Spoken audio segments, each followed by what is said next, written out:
Well, after years of negotiations, Britain is now officially out of the European Union, but many questions about the UK's future relationship with the bloc remain. This is my favourite bit of the programme. Gareth Barlow on the checking ferry. in. We've been checking in with him all night, and it's where are you? You're between the Hook of Holland and Harwich. Gareth, are you near the UK? Whereabouts are you? And how are you feeling?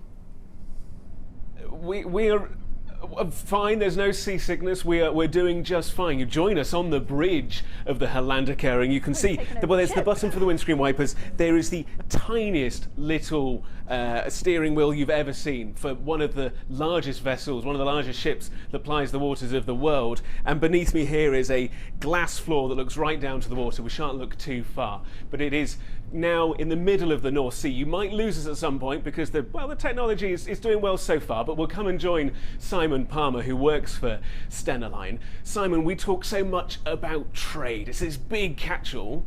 Yeah. What does it actually mean in practice? What are you doing on a daily basis? Well, on a daily basis, there's 30 kilometres of freight and cars that go through the routes that we have on the North Sea. It's a huge undertaking. You've got freight units arriving, trucks arriving 15 minutes before with fresh food on, fresh goods that have been ordered that day from the supermarkets, have to get them on the way to the shelves in the UK. It's turned around within a day. We have pharmaceuticals, medicines, and then we have trucks with like auto parts on for the car industry, building products, bricks, tiles, cement, you name it, it goes through Rotterdam. It's such a big port. We even have goods that come in to Rotterdam and are then taken across to the UK as well. So that's why it's called the motorway of the seas, because the same as you would get going up the M1, it's just coming across the North Sea. It's remarkable of you to put all the vehicles on this one vessel at full capacity in a line. There'd be 5 kilometres of trucks and cars and lorries. You're working on tight margins with regards to time and also capacity. Brexit is coming.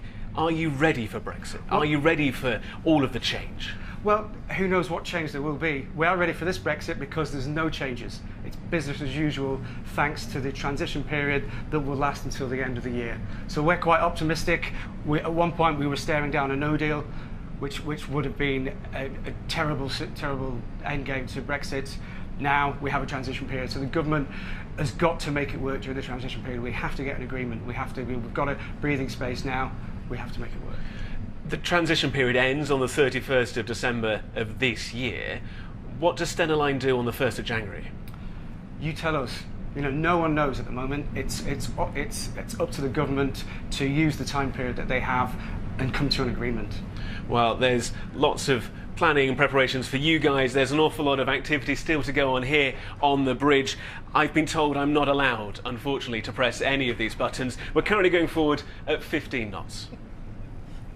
Yeah, we're very glad you're not pressing any buttons. Gareth, quickly, just to make our programme as user-friendly as possible, you are going to hit the coast of the UK.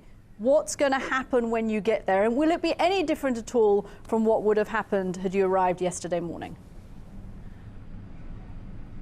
There will be no change in the slightest. The only changes that people might experience will be in the head or in the heart. But there will be the checks of people's passports, as there have been, over the course of years. But on the case of the ferries, the cars, the trucks, the lorries crossing the border, there'll be the odd spot check, but otherwise it'll be through the border control once your passports have been checked, and then carry on up. I spoke to one gentleman. He's off with 30,000 heads of flowers off to Coventry. He expects there to be nothing different about his journey today.